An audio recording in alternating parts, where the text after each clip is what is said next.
Lalu Nabi memesan 3 perkara. Nabi pesan pertama, jaga salat kalian. Nabi tidak bilang jaga pangkatmu, jaga rukomu, jaga hartamu. Tidak. Nabi mengingatkan, salatmu, jaga salat kalian. Bapak-bapak polisi, kalau bapak mau baik pekerjaan, jangan tinggalkan salat. Kecil itu bos jadi kapolsek, kecil. Nah datik nih puangi, jadi kok. Siapa yang sangka Pak Idam Aziz jadi Kapolri? Siapa yang sangka? Nggak pernah orang membayangkan, nggak pernah didengar-dengar namanya. Tiba-tiba jadi. Kalau Allah mau, kecil buat Allah jadikan kalian Kapolres, kecil. Kecil kalian kalau mau jadi kasat narkoba. Ini semua senang kasat narkoba. Kenapa? Tempat basah.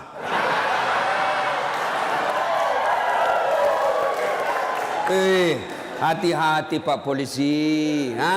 Di tempat basah lah itu orang tenggelam. Tidak ada orang tenggelam kalau kering. Siapa suruh kau bilang gas-gas? Gas memang. Kita sudah tanda tangan MOU toh. Pak, kecil, sholat Pak. Kecil bapak punya bahagia. Ustadz, kenapa itu kasihan istriku nangomel aja nak kerja.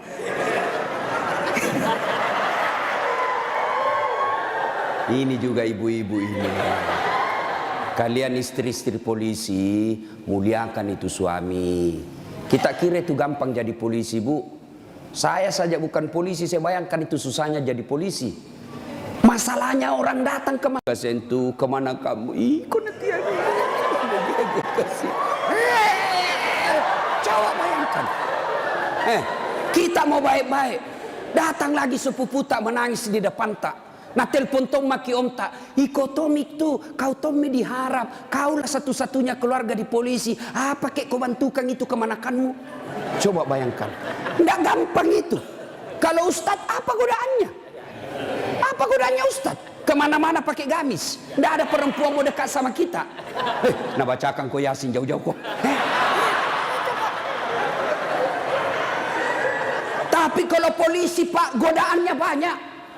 Banyak betul godaannya itu polisi. Masalahnya orang datang pula istri. Pakai kok kipas Pak? Tak kalai ada apa kayak situ. Itu. Kalau kita Ustadz, siapa yang mau sogoki? Paling nasogoki telur sama soko. Apa mau nasogokkan ki? Tapi polisi subhanallah godaannya sangat besar, bebannya sangat besar. Maka disitulah dibutuhkan ibu. Pelihara suamimu. Jangan kau malah jadi tukang kompor. Apa kek masa kita sudah 17 tahun menikah tidak pernah tongko beli gelang. Itu saja baru polisi baru 3 tahun suaminya gelangnya kayak pelik sepeda. Betul dia baru 3 tahun tapi dia sudah jual sawah warisan. Jangan, Bu, sayangi itu suamimu kasihan. Jangan kau dorong dia masuk neraka. Ya. Coba kalau ibu-ibu tidak beristri polisi, ibu ndak jadi ndak jadi bayangkari. Karena ibu bayangkari, wah luar biasa mobil polisi dia pakai piarisan. Iya toh? Iya Bu. Makanya syukuri. Coba kalau ibu ndak nikah sama ibu bapak-bapak polisi, ibu bukan bayangkari, gasturi. Garis Tua Republik Indonesia. Maka bersyukur ya. Pak, jaga sholat Pak. Saya kasih contoh ya, saya kasih contoh. Kan ada komandan tak toh? Ada Kapolres. Kira-kira kalau Kapolres panggil ajudan bagaimana hebatnya? Ajudan, itu ajudan biar lagi baring-baring di kursi makan cang goreng. Ajudan, siapa? Biar itu ada cang goreng. Perintah komandan. Iya toh? Iya. Iya. Mana ada ajudan berani dipanggil? Ajudan, tunggu dulu Pak. Bilang aku diinjak lehermu. Coba. Ayo. Begitu takutnya kita sama manusia. Padahal Kapolres paling lama 2 tahun. Mutasi lagi. Tapi begitu takutnya kita sama manusia. Tidak berani kita bilang tunggu. Lalu kenapa ketika azan berkumandang Allah memanggil kita, hayya 'alal falah. Hei Pak Polisi, sini kok, saya kasih kok kemenangan. Bapak tahu enggak itu artinya hayya 'alal falah? Itu artinya sini saya kasih kok kemenangan, sini saya kasih kok kejayaan. Allah panggil kok, sini kok saya kasih jadi Kapolsek kok, sini kok saya kasih kok jadi Kapolres, sini. Tapi apa jawaban kita? Tunggu, lagi meeting. Tuhannya suruh menunggu. Kapolres saja kau tidak berani kasih menunggu. Ini Tuhanmu kau suruh menunggu. Pantas 20 tahun kau jadi polisi, tidak bisa kau lepas dari kredit.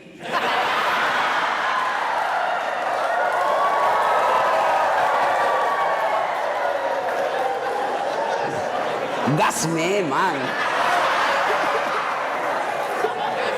Makanya, bagaimana hidupmu mau baik bos jadi polisi? Kau udah bisa cari muka sama atasan. Siap komandan, siap salah komandan. Bapak kerja sama manusia, 10 suruh ki kerja. Nih kerja ini 10, 9 yang cocok, 1 salah, yang salah persoalkan. Bodoh memang kau ini. Coba, lupa itu 9 yang cocok, padahal 9 yang betul, 1 yang kau dosa. Bodoh memang kau ini. Itulah manusia. Kalian capek cari kelakuan baik. Jangan kau terlalu mencari muka sama pimpinanmu. Yuk kerja saja dengan baik sebagai polisi. Ada tupoksimu, ada ini, kasat ini, jelas pekerjaannya. Kerja itu dengan baik, perbaiki sholatmu, Allah yang angkat derajatmu. Tapi kau siapa? Nah bilang ada di Jakarta, cemen lu men. Ayo, serius Pak. Baiki saja sholat. Kecil Pak. Bapak kan punya jalan jadi Kapolsek. Bapak punya jalan untuk jadi Kapolres. Kenapa? Bapak polisi, memang ada jalannya. Yang tidak bisa ada jalannya, saya jadi Kapolres. Tidak ada itu. Tidak ada jalannya itu bos. Ayo. Yang tidak ada saja jalannya Allah kasih. Saya ulang, yang tidak ada saja jalannya Allah kasih. Apalagi memang ada jalannya. Apa maksudnya? Pak, bisa ndak perempuan hamil tidak pernah disentuh laki-laki? Itu ndak ada jalannya menurut ilmu kedokteran. Ndak mungkin. Tapi kalau Allah yang mau jadi Siti Maryam, wanita suci, ndak pernah disentuh laki-laki, hamil melahirkan Isa alaihissalam. Tuh Siti Maryam. Cuma sekarang banyak tahu perempuan mau ingin Siti Maryam. Hamil, tidak ada suaminya. Usut punya usut, ternyata selingkuh sama polisi.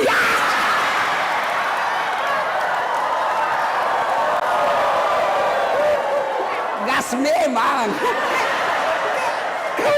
Kau bilang gas. Coba, makanya ku gas. Kasihan ini perempuan kau kasih begitu. Dia mau melapor ke polsek, temanmu itu datang pati melapor. Datang melapor malah dikasih takut-takut. Kau dapat pasalan pencemaran nama baik ini paling. Ayo. Pak, Bapak mau baik, perbaiki saja sholat. Saya kasih lagi contoh. Saya akrab sama Kapolres. Saya datang di Sidrap. Pak Kapolres, adakah di Sidrap ini cari-cari telur? Mau pengantin. Siap Ustadz, gampang. Kapolres telepon ajudan. Ajudan, itu Ustadz Dasat ada di hotel. Kau jemput, pakai Alparnya Aji. Kan ada Alparnya tahu Pak Kapolres. Tapi punya teman. Nah, bawakan telur. Selesai masalahku soal telur. Kenapa? Saya akrab sama komandan. Sebaliknya ada orang dari Makassar, tidak pernah ketemu Kapolres, tidak pernah kenalan, tidak pernah didengar namanya. Assalamualaikum Kapolres. Saya ada di Sidrap ini, saya cari-cari telur, pinjam dulu mobil tak Pak. Siapa nak telepon Kapolres? Kapolsek, tangkap itu. Hah? Tangkap dia. Tidak pernah kenal, penipu pasti itu, penipu, tangkap. Begitu juga Bapak. Tidak pernah sholat, sholatnya hanya hari Jumat, itu pun paling terlambat datang, paling cepat pulang. Orang khutbah dia tidur, pas bangun kamat dia bilang, aliran apa ini masih tidak ada khutbahnya. Bukan aliran apa, kau matiin dulu. Ayo, tiba-tiba dimutasi, tidak ada tempatnya yang bagus-bagus, stres, jadi berdoa ya Allah. Capek mak ini jadi polisi Tuhan. Kenapa hidupku tambah susah Tuhan? Nah bilang Tuhan malaikat, karena dia sudah capek jadi ke polisi, sekali cabut nyawanya. Makanya Pak, yuk perbaiki sholat Pak. Apa alasanmu tidak mau sholat? Bilang kok apa? Bilangnya apa alasanmu? Si Geaki. Apa? Hah? Tidak ada kecuali malas. Dalam Islam ada boleh beberapa orang boleh tidak dosa ketika dia sholat. Satu, belum balik. Kalau ada bapak-bapak polisi di sini merasa belum pernah mimpi basah, belum pakai balik itu. Atau ibu-ibu poluan tidak pernah haid, kau masih balita itu. Yang kedua, siapa boleh tidak sholat? Hilang ingatan alias gila. Kenapa tidak sholat? Saya gila Pak. Yang penting Bapak yakin gila, boleh tidak sholat. Tapi tidak mungkin Bapak jadi polisi kalau Bapak gila. Yang ketiga, boleh tidak sholat dalam tekanan. Zaman Belanda diancam kepala tak. Jangan sholat. Kalau kau sholat saya kasih pecah kepalamu. Boleh tidak sholat orang begitu. Lain itu apa Pak? Bapak nganangani unjuk rasa. Boleh Bapak sip-sipan sholat. Tidak bisa tinggalkan tempat. Sholat khauf namanya, sholat dalam keadaan perang. Bagaimana caranya? Bapak berenam, polisi bertugas, maka bagi tiga lapis, 3 rakaat, tiga saf. Saf pertama 2 orang, saf kedua 3 orang atau 4 orang. Maka saf pertama diselesaikan dulu sholatnya 1 rakaat, yang di belakang jaga senjata. Begini dia. Selesai ini yang saf pertama 1 rakaat, maka saf kedua lagi yang selesaikan sholatnya, saf pertama lagi yang siaga-siaga senjata. Boleh Pak. Tidak bisa ditinggalkan tempat Ustaz. Kita tayamum darurat. Boleh Bapak. Kalau pergi ambil air 1 kilo, bahaya ini keadaan. Bapak tayamum di situ. Tidak usah buka sepatu. Boleh. Bagaimana caranya? Letakkan telapak tangan di pasir. Sudah itu tepuk. Karena kalau kau tidak tepuk ada pasir, kau gosok matamu. Tidak jadi kesembahyang. Itu gunanya. Selesai. Agapi. Tidak ada alasan. Maka Bapak sholat. Maulid kali ini, yang tadinya masih malas sholat, perbaiki sholat Pak. Kecil buat Bapak, Allah kasih kita. Kecil Pak. Kecil sekali. Ini perkara dunia. Allah cukup mengucapkan kun. Itu saja itu disebut kun fayakun. Jadi. Nagati lipuangnya. Jadi. Coba. Maka Bapak Ibu, Ibu Bapak ini perbaiki saja sholat. Bapak-bapak punya anak, tidak perlu di sekolah jauh-jauh ke luar negeri. Kontrol saja sholatnya. Baik sholatnya, insya Allah anakmu akan bahagia. Satu. 2. Kata Nabi, jaga perempuan di antara kalian.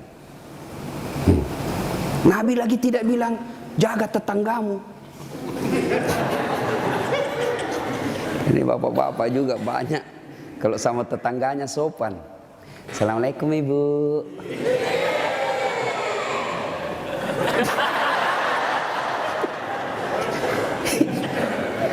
Ibu, kita ini sebenarnya laki-laki tergantung istri. kalau istri kita baik, sopan bicara, tidak mungkinlah kita macam-macam. Datang mama tak kuhormati, datang saudara tak kumuliakan, pasti kita berpikir, baik sekali istriku ini. Belum tentu saya dapat perempuan lebih baik dari ini. Ya sudahlah, saya sabar saja menghadapi ini. Tapi kau suka kau ngomel, malas, datang mertuamu tidak pernah enak mukamu. Baru 1 jam duduk kau bilang kapan kau pulang mak. Datang mertua laki-lakimu langsung kau bilang kasih mbokmu. Datang lagi bapakmu bawa beras 50 kilo, pulang nanti 1 juta.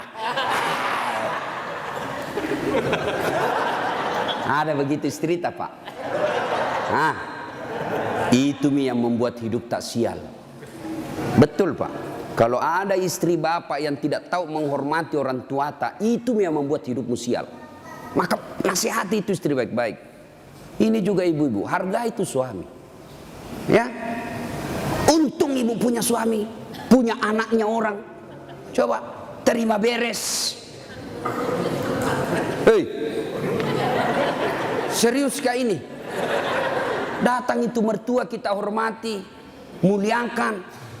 Coba, ada kadang-kala ibu-ibu curhat sama saya, Ustaz, kenapa itu suamiku lebih sayang, kasihan satu rumah kak sama mertuaku, mertua perempuanku. Kenapa ini kasihan suamiku, sayangnya sama mamanya saya tidak. Saya bilang, sadar kok ibu, mamanya orang itu, bukan selingkuhannya, bukan istri kedua. Kalau istri kedua boleh kau bilang begitu, bersaing kok. Tapi ini mamanya, dari rahimnya itu, keluar dari perutnya, dia yang didik dia yang kasih jadi polisi, dia yang biaya, kau terima beres. Sadar, mestinya kalau begitu suamimu, kau bersyukur. Ya Allah, baik betul ini suamiku. Mudah-mudahan nanti anakku seperti suamiku, tetap sayang sama saya meskipun saya sudah tua. Dengar itu.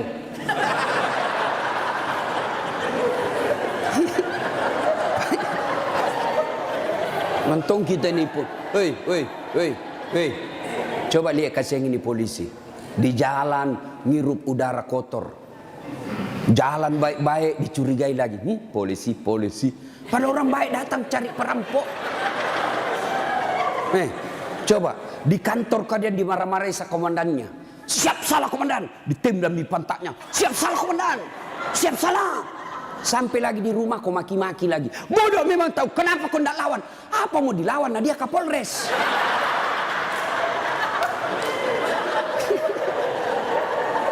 Iya toh. Ini kasih muka-muka susah semua ini kasih ini polisi. Coba lihat. Enak tong itu kalau pulang suamimu kau sayang-sayangi. Kau masakan kesenangannya. Tidak bisa tiap bulan, sekali seminggu lah. Ya. Paling tidak ketika kau terima gajinya, kau telepon itu suamimu. Pak, jangkit makan di luar. Hari ini saya masak kesenangan tak untuk kita pak. Tanam maki, spesial hari ini. Salam sayang selalu dari istrimu di rumah.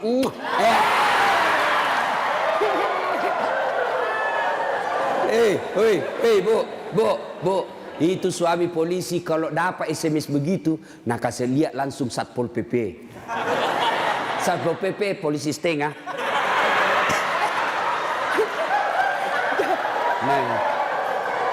Ada di sini.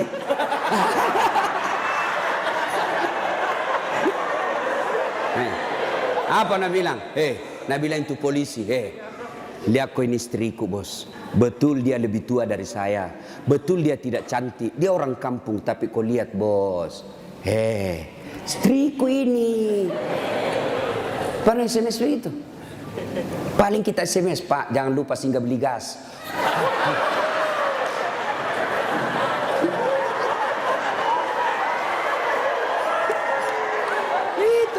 Itulah susahnya jadi suami. Tapi bapak juga kalau disuruh singgah beli gas, jangan sok-sok gengsi. Jangan gengsi. Kan biasa kita laki-laki, saya polisi, saya ajun komisaris, saya ini pangkat tinggi, masa beli gas? Kenapa nih? Ayo, Pak, kecil itu. Coba, untung bukan kita yang hamil. Mau kita tukar? Kita yang hamil, istri tak beli kompor gas. Mau kita tukar kira-kira itu. Repotnya itu perempuan hamil, jalan saja setengah mati, 9 bulan itu kasihan. Melok ini masuk. Coba itu perempuan kalau hamil, duduk aja setengah mati, harus pakai standar samping.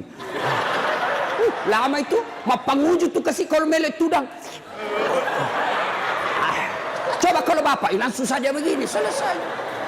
Maka ketika yang begitu, bapak ikhlas saja, itulah pengabdian kita kepada istri. Ya, tenang. Itu Nabi Pak 11 istrinya. Tapi tidak pernah ada istrinya mengatakan menyesal saya nikah sama kaum Muhammad. Bapak satu menderita lahir batin. Itu Nabi Pak, Nabi kalau minum sama istrinya, dia kasih begini, minum, kasih lagi istrinya, satu teguk, kasih lagi istrinya. Begitu romantisnya Nabi. Dan hebatnya itu kalau Aisyah minum di sini bibirnya, itu nak cari Nabi. Coba Pak Kasat begitu. Minum bekas bibirnya istri. Bau na mulutmu.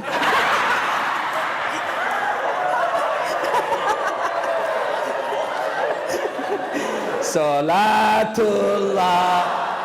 salamullah ala toha rasulillah, salatullah salamullah ala yasin.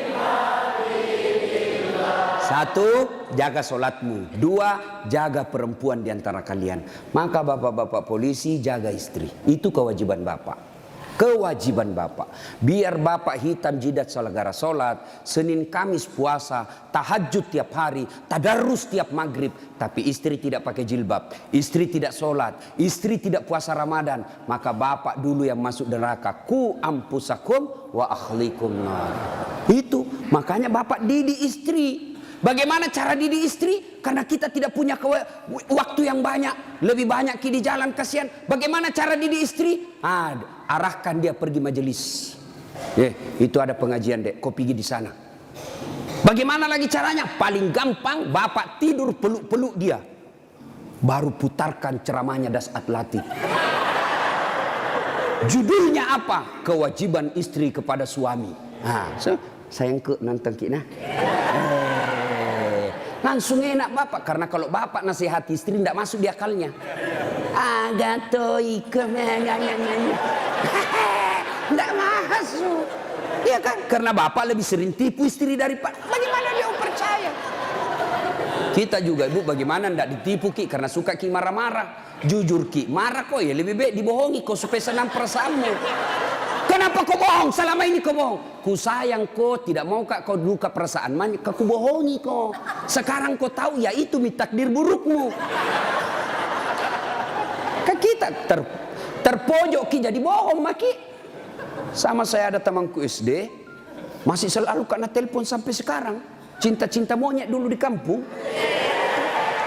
Setelah saya lihat banyak viral, tambah populer Kila Dase.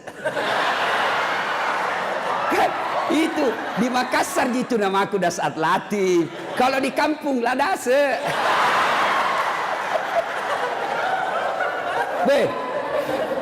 Dia selalu lah telepon saya. Nggak enak kan? Nah tahu istriku, perasaannya istri saya hormati sekali istri saya. Saya terima.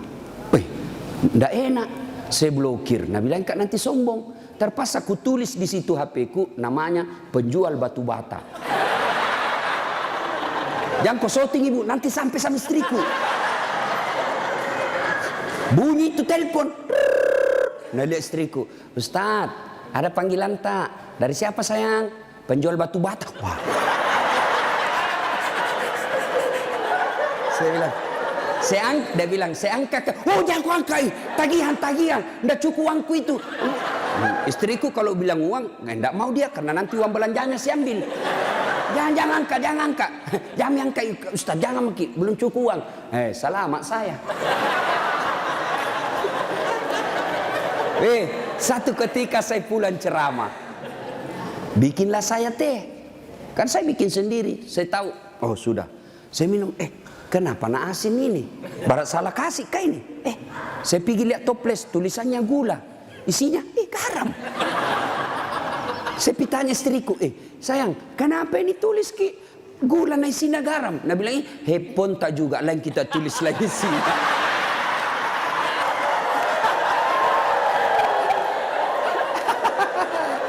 Ibu, sudah tahu rumusnya toh? Pak, jaga istri kalian, jaga. Gimana caranya? Ajari terus, nasihati terus, nasihati terus. Tapi bapak tidak mungkin bisa didengar istri kalau bapak saja kelakuannya tidak baik. Tidak mungkin. Maka untuk menjadi baik kepada istri, bapak dulu yang harus bagus. Bapak dulu yang kasih contoh sholat 5 waktu. Kalau perlu bangun subuh-subuh sama-sama. Sayangku, yuk peluk dengan baik, cium pipi. Nah bilang apa aja dia mau dicium stas nangoro ih. Mak bau tong bebenya stas. Pak, kalau perlu bapak angkat itu istri. Sholat subuh sayang, bareng-bareng, salat jamaah. Meskipun bapak pangkat paling rendah di Polres, tapi ibu bapak lakukan itu mulia di hadapan Allah. Angkat istri, ayo sayangku, sholat bareng-bareng, berjamaah, bapak imam, istri makmum. Jangan baca yang susah-susah, yang pendek-pendek saja, ya? Karena yang susah-susah nanti tidak mau sampai. Nak baca Al-Kafirun, wala antum abiduna ma abun, wala ana abidum ma abattum, wala antum abid. Mulai curiga istrinya. Wala antum abidu, wala ana abidum. Pas selesai sholat, ibu juga kalau selesai sholat kasih semangat suami. Sabar ki pak, memang begitu kalau baru pertama orang sholat. Insya Allah ke depan tidak. Jangan malah dimaki-maki. Bodoh memang kau ini polisi dongo. Apa kau tahu kau bilang? Nah bilang suami tak jamin lagi sembahyang deh. Kau sudah. Bu, pulang suami tak ibu. Kita tahu sudah mau masuk maghrib. Datang suami tak sudah sediakan sarungnya. Sediakan kopiahnya, sediakan bajunya untuk sholat, baju koko. Begitu datang, Deng, mandi ki, ini kita pakai sholat maghrib. Ayo kita pergi sama-sama di masjid. Nyaman ibu, suami istri jadi polisi dapat gaji tiap bulan. Kalau begini kita lakukan, bahagia hidup tak. Meskipun kita tak putar-putar saja di sidrap. Enak pak. Ini istri suka ngomel, suami tukang tipu, kredit tidak pernah berhenti. Kapan enak hidupmu? Ayo, maka perbaiki ini, saling menjaga. Suami nasihati istri, istri ingatkan suami. Itu rumah tangga yang bahagia.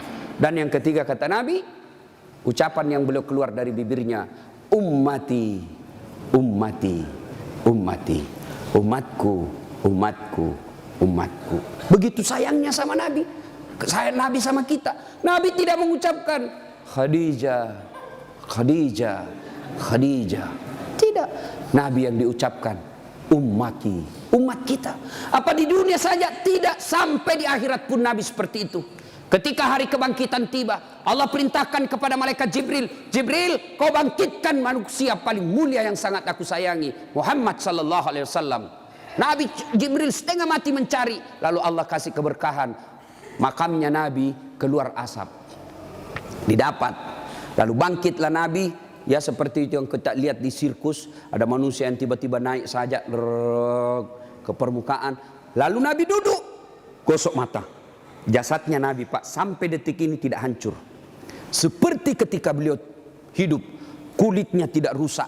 Pernah kan beberapa kali itu kan kuburnya Nabi jasadnya Nabi dicuri. Kan beberapa kali itu 9 kali. Dan jasadnya pun sudah ratusan tahun meninggal. Masih sama. Nah, bangun Nabi, gosok matanya. Lalu Nabi buka, nampak Jibril di depannya. Lalu Nabi berkata, Jibril, hari apa ini? Ya Muhammad, inilah hari kebangkitan yang pernah Allah janjikan kepadamu. Kira-kira kalau bapak bangkit seperti itu, bapak cari siapa? Mana kasihan anakku? Oh, mana itu istriku yang baik sekali? Apa Nabi cari keluarganya? Tidak. Nabi tidak berkata, mana bapakku, rindu saya mau melihat bapak saya yang tidak pernah saya lihat wajahnya. Tidak. Siapa yang Nabi cari? Aina ummati. Jibril, mana umatku? Kita yang dicari Nabi pak. Bayangkan, begitu cintanya Nabi kita. Nabi cinta di dunia sampai di akhirat. Nah sekarang, bagaimana kecintaan kita kepada Nabi? Kalau sahabat luar biasa cintanya kepada Nabi. Nabi sakit ujung akhir hidup beliau. Nabi datang ke masjid sholat subuh. Selesai sholat subuh, Nabi lalu naik pidato. Saudara-saudara sekalian, kita sudah bertahun-tahun membela agama Allah, hidup bareng bersama. Tentu ada yang pernah saya sakiti, baik yang sengaja maupun yang saya tidak sengaja. Kalau ada yang pernah saya sakiti dan saya tidak tahu, tolong balas hari ini. Daripada nanti di akhirat kau membalas, sakitnya berlipat-lipat. Sekarang saya minta balas sebelum saya meninggal. Suasana hening. Abu Bakar paling duluan menangis. Tanda-tanda Nabi sebentar lagi meninggalkan kita ini. Suasana hening. Tiba-tiba dari belakang ada sahabat Nabi namanya Ukasya. Hitam tinggi besar berdiri. Ya Rasulullah, saya pernah Anda sakiti. Semua orang balik. Kurang ajarnya ini Ukasya. Kapan? Waktu itu perang ya Rasul. Saya berada di sampingmu. Rasulullah mengendarakan onta. Onta Rasulullah. Rasulullah menyambut ontanya. Saya di samping, bukan onta yang kena, tapi saya yang kena. Saya mau membalas ya Rasul. Semua kurang ajar. Nabi lagi sakit mau membalas. Umar berdiri. Ukasya, kalau gatal tanganmu ingin mencambuk, saya kau cambuk sampai mati. Jangan Rasulullah. Kata Nabi, Umar, saya paham maksud baikmu, tapi dosa tidak boleh diwakili. Dosanya Kapolres tidak bisa diwakili Kasat Lantas. Tidak boleh. Mentang-mentang kita komandan ambil dosaku tidak bisa. Sudah. Bangkit lagi Abu Bakar. Ukasya, sayalah sahabat Nabi paling dekat. Saya selalu bersama beliau. Kalau kau mau cambuk, saya kau cambuk. Sama kau sakiti Rasulullah. Nabi bilang, Abu Bakar, dosa tidak bisa diwakili. Kau duduk. Makin dekat Ukasya. Ditahan sama cucu beliau, Hasan Hussein. Ukasya, pamanku. Amure, jangan kasihan kakekku. Lagi sakit. Saya kau cambuk kalau mau. Sama Rasulullah, saya kau cambuk. Nabi berkata, cucuku, saya paham maksud baikmu, tapi dosa tidak bila diwakilkan. Duduk. Dekat Ukasya. Ya Rasulullah, waktu Anda cambuk saya tidak pakai baju. Supaya adil, buka bajumu. Semua orang tambah kurang ngajar ini Ukasya. Di depan Nabi satu-satunya pertama kali disuruh buka baju. Nabi buka bajunya. Begitu Nabi buka baju, subhanallah, terjadi keajaiban. Apa? Tercium bau harum. Bahkan ada sahabat Nabi, Nabi lagi tidur berkeringat. Dia ambil keringatnya Rasulullah satu tetes, dan itu dia bilang, saya tidak pernah mencium seharum baunya Rasulullah keringatnya. Coba, ada kira-kira di sini keringatnya harum? Ada. Kira-kira kalau saya buka baju di sini, bukan bau harum, bau sakulu. Itulah Rasulullah. Lalu apa kata Rasulullah? Ya baik, saya buka. Kata Nabi, cepat kau Ukasya, jangan kau buat saya lama tidak pakai baju, nanti Allah menghukummu. Maju Ukasya, dia buang cambuknya. Lalu dia peluk badan Nabi, dia cium badan Nabi dadanya. Lalu sambil menangis, ya Rasulullah, maafkan saya. Apa maksudmu Ukasya? Tadi kau mencambuk saya, sekarang kau menangis memelukku.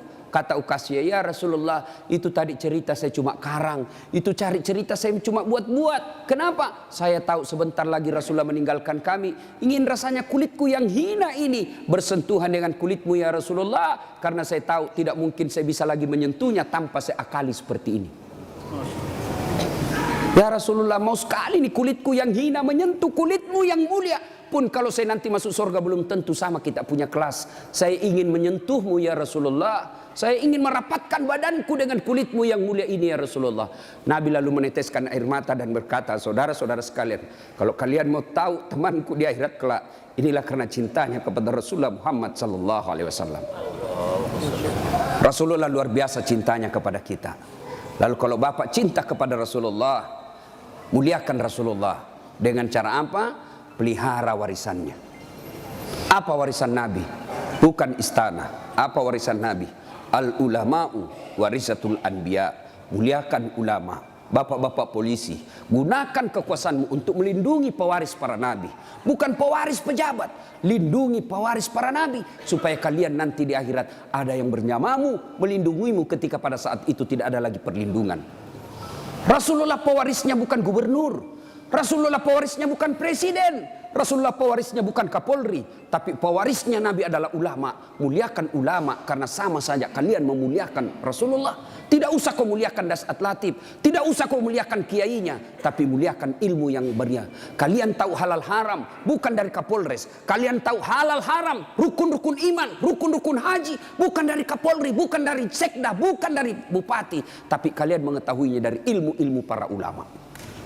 Ini saja tausiah kita, mudah-mudahan ada manfaat. Saya ingin berlama-lama, tapi saya harus ada di Makassar pukul 11 karena saya harus perjalanan lanjut ke Kolaka. Terima kasih Pak Kapolres. Saya doakan Bapak beserta istri sehat walafiat, diberikan kemampuan dan kesanggupan untuk menjaga wilayah hukum Sidrap dan sekitarnya. Bapak-bapak polisi, saya berdoa semoga Bapak sekalian selalu dititipkan iman dalam hati, sehingga Bapak betul-betul menjadi pengayom, pelindung, dan pelayan masyarakat. Insya Allah, luar biasa pekerjaan Bapak. Kalau Bapak melaksanakannya dengan baik, Bapak ini bertugas sebagai Umar bin Khattab, menegakkan hukum. Luar biasa. Kalau saya paling hanya bisa menganjurkan di mimbar, tapi kalau Bapak polisi mampu mengamalkan langsung. Saya jangan minum khamar, jangan narkoba. Nah dengar anak muda, tapi kalau Bapak bilang jangan narkoba langsung ditangkap masuk penjara. Bapak lebih hebat dalam dakwah daripada ustadz. Kalau ustadz di mimbar teriak-teriak, jangan minum khamar. Kita lihat peminum khamar, paling dibilang, dede mabuk sirron anak muda. Tapi kalau Bapak polisi dapat langsung bisa disegit, borgol bawa ke penjara. Nah ibu bapak saudara-saudara sekalian, mudah-mudahan ada manfaat. Lebih dan kurangnya mohon dimaafkan. Sebelum kita akhiri, mari kita berdoa kepada Allah Subhanahu wa taala.